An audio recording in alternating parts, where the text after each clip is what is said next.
Je n'existerais pas si ma mère avait eu accès à l'avortement, mon point de vue sur le projet de loi sur le battement de cœur au Texas. Ma mère avait 11 ans lorsque les abus sexuels de son frère aîné l'ont mise enceinte. Ses parents ont couvert ces abus, la forçant à mentir et à dire qu'elle avait eu une aventure avec un garçon de sa classe.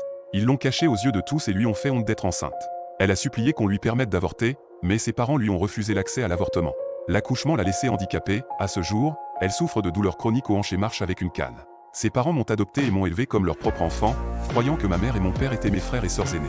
Ma mère a été envoyée dans un pensionnat, mais pendant les vacances, elle a été obligée de vivre dans le même foyer que son agresseur et le produit de cet abus jusqu'à ce qu'elle quitte la maison à 18 ans. J'ai découvert la vérité il y a 1 an, quand j'ai eu 18 ans.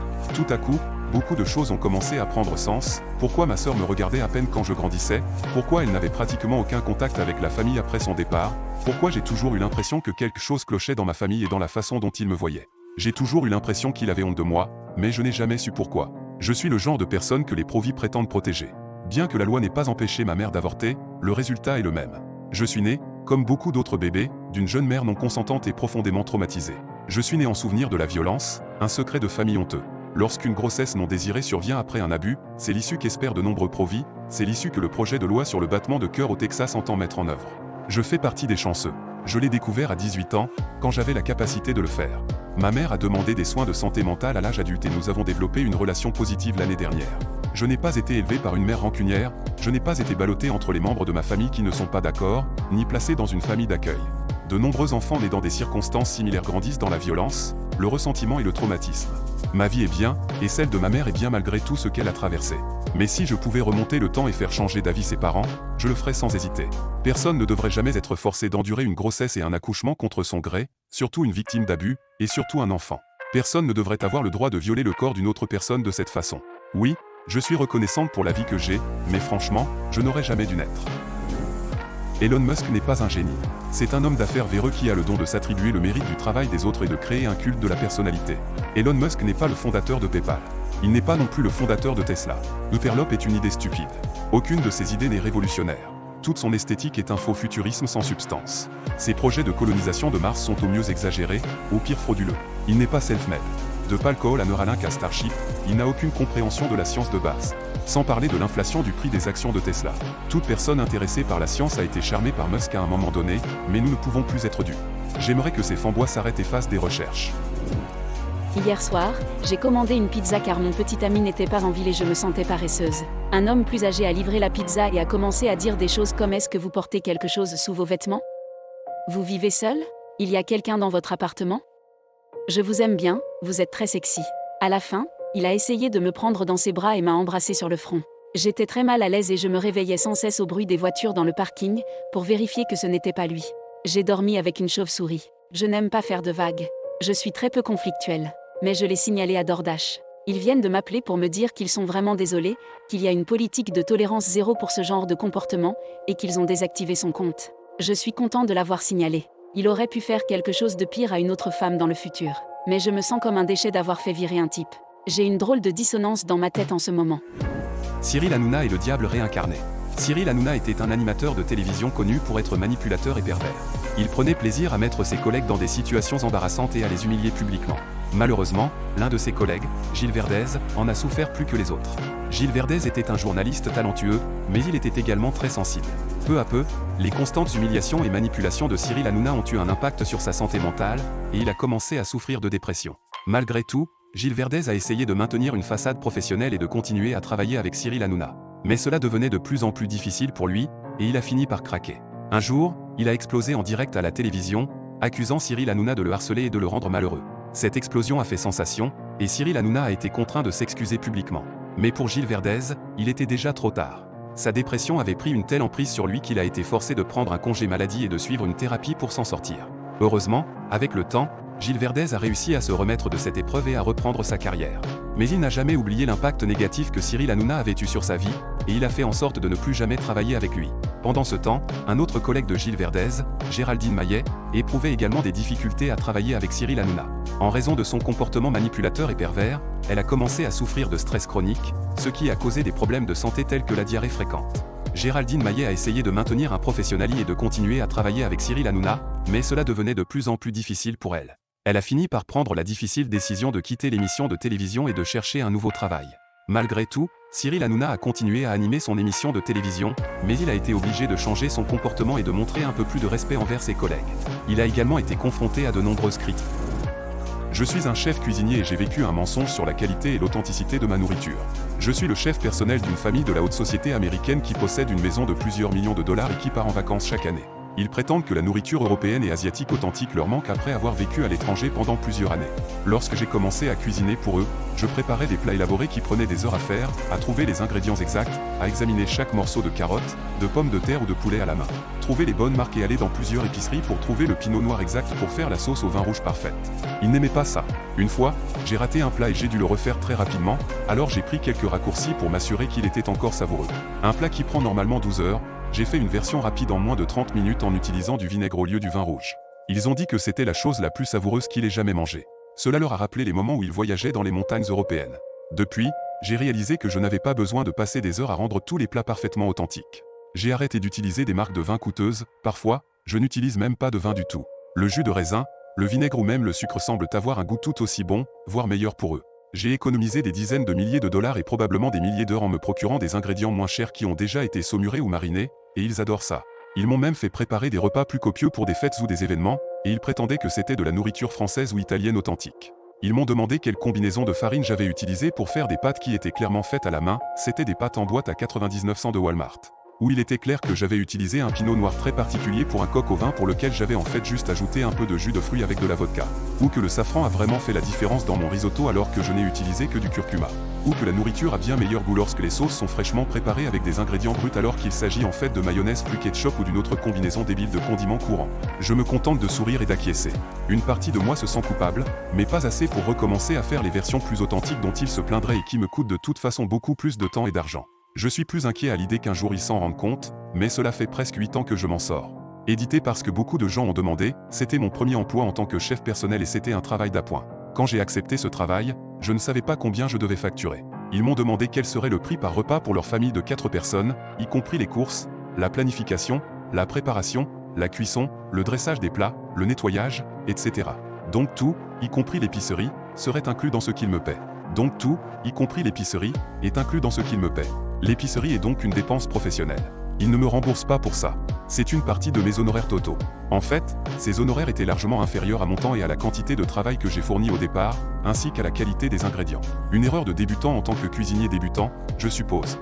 De plus, je ne sers pas régulièrement des pâtes en boîte, lol. C'est juste l'un des exemples qui me vient à l'esprit. Ma petite amie est décédée 12 heures après avoir donné naissance à notre premier enfant. Comme le titre l'indique, ma petite amie, moi j'ai 29 ans et elle avait 29 ans également, est décédée 12 heures après avoir accouché. Un caillot de sang s'était formé dans sa jambe pendant la grossesse. Après avoir subi une césarienne, elle a été emmenée dans le service pour récupérer. Elle s'est levée pour aller prendre une douche quelques heures plus tard et le caillot s'est déplacé vers ses poumons. Je suis dans une mauvaise passe en ce moment, j'ai pleuré tous les jours et il n'y a pas de mots pour décrire mes émotions. Le sentiment de perte est indescriptible, non seulement pour moi mais aussi pour notre fils et pour la mère de mon partenaire et sa famille. Le contraste émotionnel qui s'est produit au cours de cette période de 12 heures m'a secoué d'une manière que je ne peux pas décrire. Ce jour est passé du plus beau jour de ma vie, notre magnifique fils né avec la femme que j'aime, au pire jour de ma vie et tout l'avenir que nous avions planifié, préparé et dont nous parlions depuis si longtemps a été arraché par un cruel, horrible et injuste coup du sort. Honnêtement, je ne sais pas exactement pourquoi j'ai décidé de partager cette expérience sur Reddit, je ne sais pas si cela aidera, je ne sais pas. Eddie, je voulais juste dire un énorme merci à chaque personne qui a répondu à ce fil ou qui m'a envoyé un DM, je vais essayer de répondre à tout le monde comme vous m'avez tous écrit. J'apprécie vos conseils, je reçois vos condoléances avec respect, votre amour et votre humanité ont tous été ressentis dans mon cœur. Je me sentais seul dans mon chagrin et je réalise que je ne le suis pas, il y a tellement de personnes qui ont vécu des situations déchirantes, il n'y a pas de comparaison possible entre le chagrin d'une personne et celui d'une autre, je ne pense pas qu'ils puissent être comparés. Je pense que parler et partager la charge émotionnelle est la seule façon de survivre. Pas seulement pour moi, mais pour toute personne touchée par une tragédie, un traumatisme émotionnel, etc. Du fond du cœur, je vous remercie de m'avoir permis de partager mon fardeau avec vous tous, vous êtes tous des personnes extraordinaires. J'ai fait dormir mon petit ami dans la rue pendant une nuit parce qu'il refusait de payer le dîner de notre anniversaire de 3 ans. Pour situer le contexte, j'ai 26 ans et je sors avec mon petit ami Jérémy, 26 ans aussi, depuis 3 ans. J'ai toujours accepté d'être le porte-monnaie dans notre relation, car mes parents ont toujours été plus riches que sa mère célibataire, et c'est donc toujours moi qui payais lorsque nous sortions dîner, faire du shopping, partir en vacances, etc. Je lui ai même acheté une voiture 3 mois après le début de notre relation parce qu'il n'en avait pas et qu'il lui serait difficile de se rendre à des entretiens d'embauche en personne sans voiture. Il est au chômage depuis presque 2 ans et demi maintenant. Il m'a toujours promis qu'il me remboursera quand il aura trouvé un emploi et il m'a toujours dit qu'il appréciait le fait que je travaille dur à mon emploi pour subvenir à mes besoins et aux siens. Mais cela fait 2 ans et demi qu'il n'a pas eu de travail, et tous les jours, tout ce qu'il fait, c'est aller à la salle de sport, sortir avec ses amis ou, quand il est à la maison, il reste allongé et joue à des jeux vidéo. J'ai parlé de son manque de contribution il y a quelques jours et nous avons eu une grosse dispute. Il s'est ensuite excusé et m'a dit qu'il avait trouvé un travail à côté et qu'il avait oublié de me le dire, et qu'il voulait m'inviter à dîner pour me remercier d'être la meilleure petite amie possible et pour fêter notre 3e anniversaire qui approchait. Hier, nous avons donc décidé de fêter nos 3 ans de mariage dans un restaurant haut de gamme. Tout se passait bien et nous passions un bon moment jusqu'à ce que le serveur vienne nous donner l'addition. Mon petit ami a dit qu'il avait oublié son portefeuille dans sa voiture et m'a dit qu'il revenait tout de suite. J'ai attendu près d'1 heure et j'ai essayé de l'appeler, mais il ne répondait pas. J'ai donc payé l'addition moi-même et pris un Uber pour rentrer chez moi. Plus tard dans la nuit, j'ai appelé mon petit ami et il m'a dit qu'il était désolé et que quelque chose était arrivé et qu'il était parti. Ce n'était pas la première fois qu'il faisait ça, alors je lui ai dit que j'avais l'impression d'être utilisée et que c'était fini. J'ai jeté toutes ses affaires hors de mon appartement et j'ai refusé qu'il y revienne cette nuit-là. Il n'avait pas assez d'argent pour aller à l'hôtel ou pour qu'un Uber le conduise chez sa mère ce soir-là, alors il a fini par passer la nuit dans la rue. Je suis tombé amoureux de la fille du McDonald's. Je suis étudiant en médecine et je vais souvent au même McDonald's parce que je suis tellement occupé que j'ai à peine le temps de cuisiner. Mais quoi qu'il en soit, j'y allais souvent et je voyais la même fille, un peu plus jeune que moi, j'ai 28 ans, elle en a 23. Nous parlions toujours, et au cours de 2 mois, j'ai appris à connaître beaucoup de choses sur elle, sa mère, ce qu'elle veut faire après McDonald's, etc.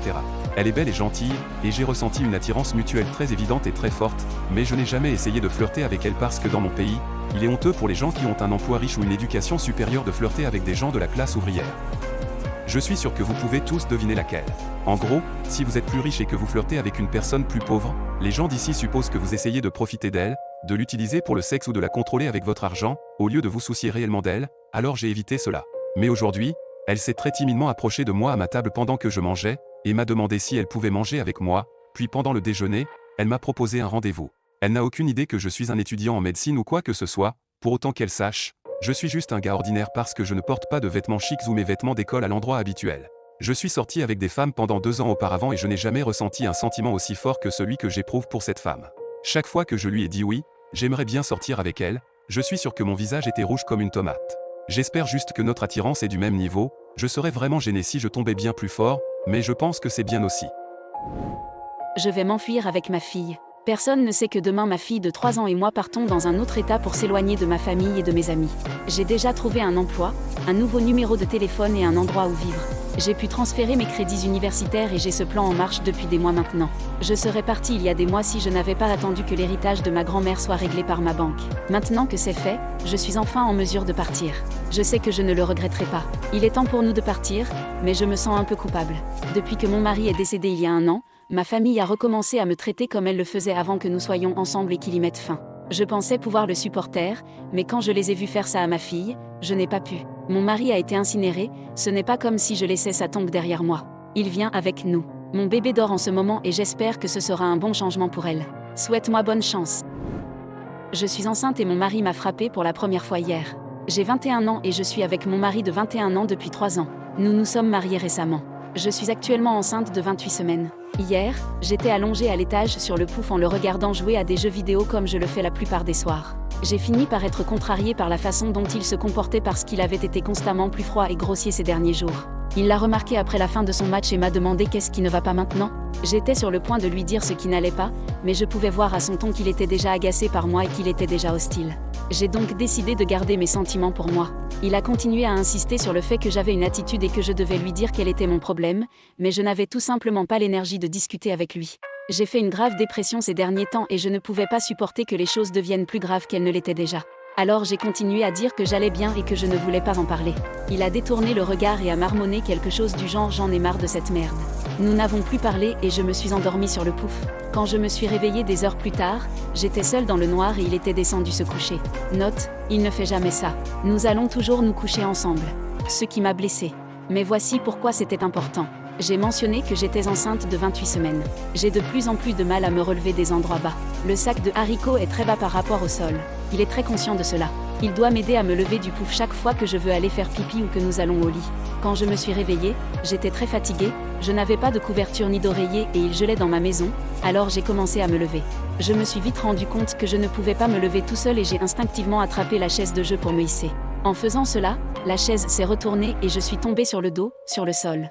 J'avais très mal et je pouvais à peine bouger sans ressentir une douleur extrême. Le bruit de ma chute l'a réveillé et il est arrivé en courant à l'étage et a commencé à me demander ce qui s'était passé. Comment c'était arrivé, et ainsi de suite. J'étais en état de choc. Mes hormones ont pris le dessus, j'ai commencé à pleurer, honnêtement, je lui en ai voulu. Il m'a laissé en sachant que je ne pouvais pas me lever seule en sécurité dans le noir et le froid pour quelque chose d'aussi insignifiant. Il a commencé à me rabaisser en me traitant d'enfant et en me disant que j'étais stupide. Je lui ai dit que j'allais appeler ma mère pour qu'elle vienne me chercher et il m'a pris mon téléphone. Il a refusé de me le rendre. Je me suis assise par terre en pleurant de douleur et en lui criant de me rendre mon téléphone pendant environ 15 minutes pendant qu'il m'insultait et me criait dessus. Finalement, j'ai décidé d'essayer de me hisser sur le pouf pour trouver une sorte de soulagement. Mais c'était très douloureux, visiblement. Il s'est penché et a commencé à essayer de s'accrocher à moi et de me tirer vers le haut. À ce moment-là, j'en avais tellement assez et j'étais déçue par lui que j'ai crié à plusieurs reprises « Ne me touche pas, ne me touche pas ». Il a continué. J'ai continué à essayer de repousser ses mains, mais il a commencé à me forcer. Alors j'ai fait de même. J'ai commencé à repousser ses doigts pour les retirer de mon corps et l'obliger à me lâcher. J'étais en état de choc. Je me suis figée. Il n'avait jamais fait ça avant. Et honnêtement, j'avais le cœur brisé. J'ai tenu mon visage et j'ai pleuré car cela me piquait. Il a commencé à dire « Je t'ai à peine touché ». Je l'ai ignoré. Il a continué à me rabaisser et je lui ai dit une fois de plus de me donner mon téléphone. Il a refusé. Finalement, il me l'a donné parce qu'il a dit « Elle ne va pas venir te chercher à 4 heures du matin » et il voulait me prouver que j'avais tort. Mais elle est venue, elle l'a engueulée et m'a aidé à me lever. J'allais l'accompagner, mais je n'ai pas pu car elle et ma famille ont la grippe et c'est dangereux pour mon bébé si je tombe malade. Donc, j'ai été coincée ici avec lui. La seule chose qu'il ait faite jusqu'à présent est de m'écrire une lettre d'excuse. Mais honnêtement, je ne peux pas dépasser ça. Je ne sais plus quoi faire. Je ne peux pas me payer un avocat pour le divorce et il subvient à nos besoins financiers. Je suis coincée.